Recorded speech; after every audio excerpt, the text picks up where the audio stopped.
السلام عليكم.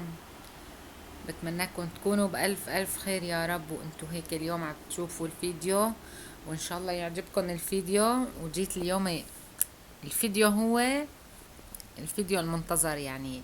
آه فيديو هلا هو بس بيت ابني.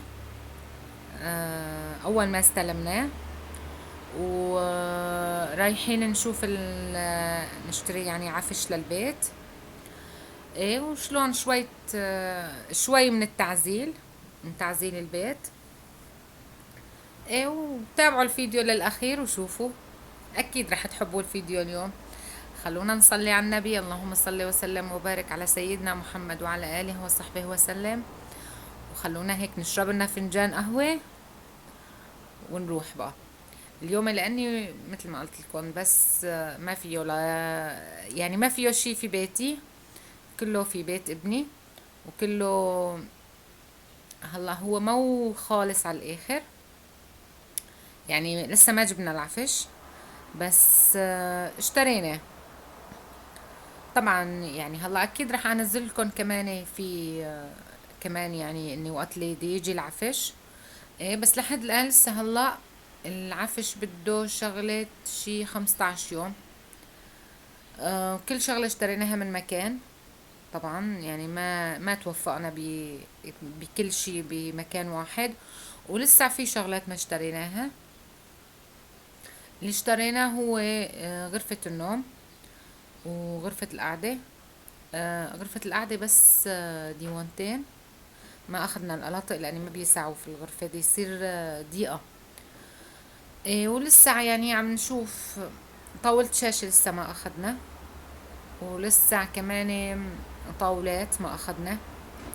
الطاولات وصينا عليهن لأني الموديل اللي بدنا إياه نحن صاير ما بعرف ما لقيناه في أي مكان. ايه يعني حتى غرفة النوم آه يعني غرفة النوم شلون بدي اقولكم، مثلا الشوفونيرة اخذناها من غير غرفة، بس دي يفصلوا لنا اياها على نفس موديل غرفتنا.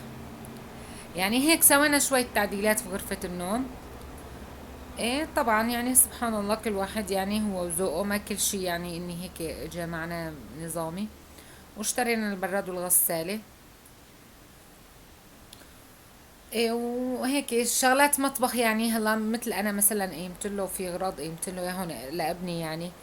كمان رح اشاركه معكم بالفيديو في شوية شغلات، وفي شغلات يعني شلون بدي اقولكم اني لسه انا قيمتهم ما طلعتهم كلهم. ايه بس عم نظبط يعني، عم نرتب. ايه ورح اشارك معكم ان شاء الله كل شي يعني. بس فيديو اليوم رح تحبوه ان شاء الله. ايه وخلونا هيك نبدا الفيديو، والمو مشترك بالفيديو يشترك فضلا وليس امرا. واللي ما متابعتني على القناة تابعني. واللي حطوا لي لايكات كتير وتعليقاتكم الحلوة، واعطوني ارائكم، واحذروا شو الالوان اللي اخذناها. والله انا ماني محددة الالوان اللي اخذناها، انتوا لازم تحذروا الالوان اللي اخذناها. ايه وشوفوا الفيديو للاخير واعطوني رايكم في الفيديو. شوفوا شلون يعني هيك اني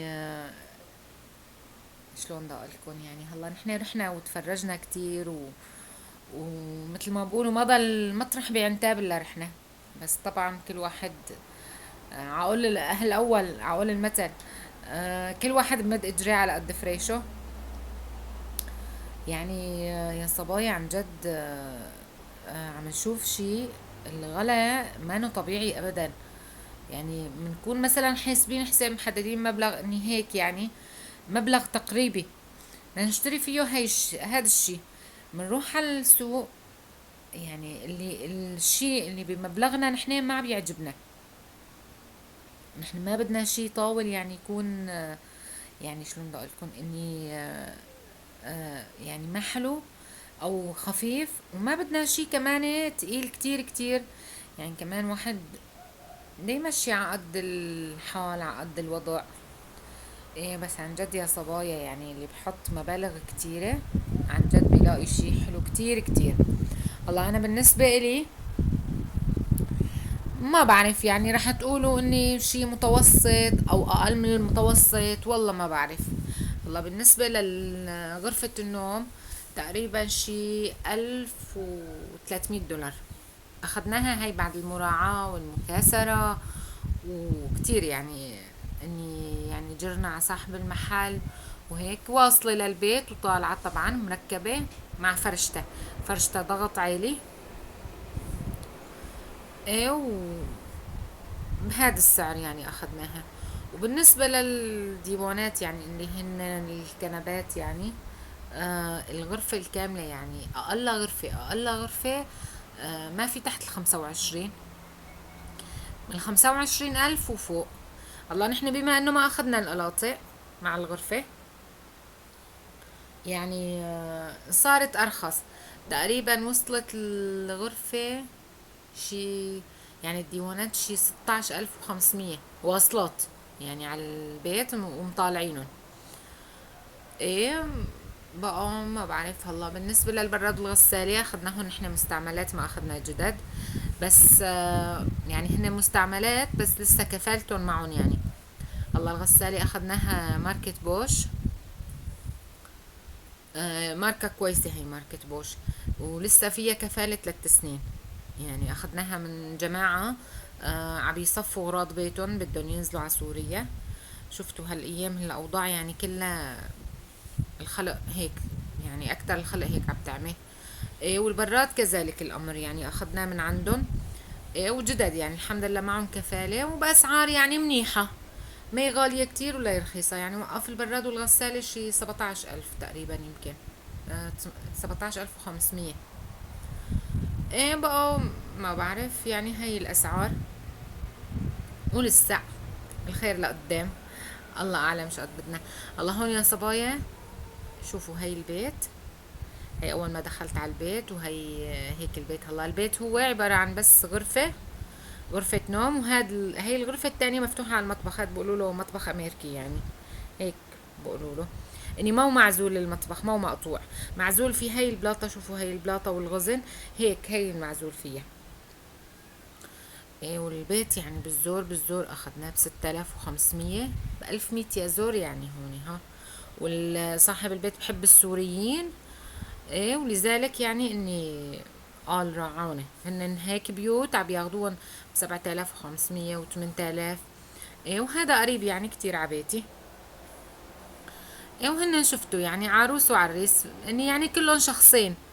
يعني ما بدهم كل يعني ما بدهم بيت اكبر، والايجارات كتير غالية يعني. هلا انا مثل بيتي مشان زيادة غرفة والمطبخ معزول 10,000 اجاره. والله حتى يعني هلا بما انه نحن ايجار قديم 10,000.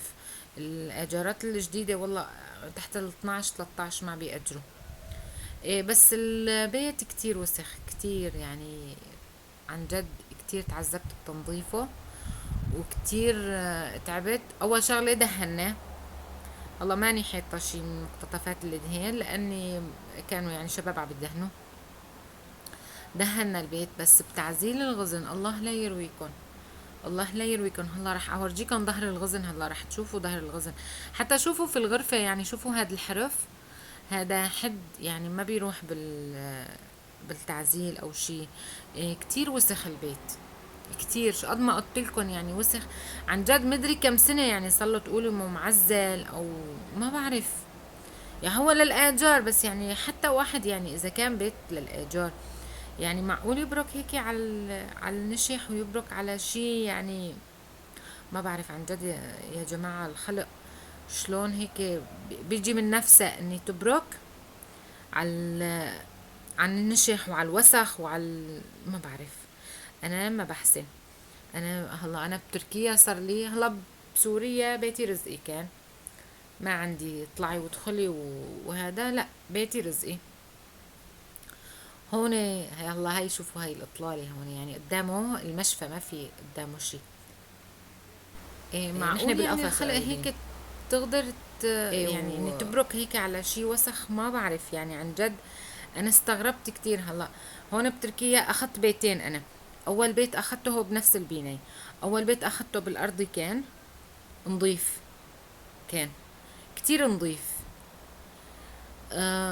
تاني بيت هو بنفس البناية بس طابق عاشر يعني. اخدته وسخ وسخ وسخ بشكل. البيت كتير كتير وسخ. دهنته وعزلت المطبخ يعني الغزين يعني وزبطت وهيك وبركت يعني اني على البيت بالبيت. ايه والحمد لله رب العالمين يعني البيت هلا عم يضوي يعني. هلا يقول لي صاحب البيت اني اطلعي البيت عم يضوي يعني. حتى انا هلا بصير ارجع ادهن. انا دهنته وقت اللي دخلت عليه صار لي 4 سنين تقريبا ونص فيه البيت. ومع انه يعني الدهين كله بتليف.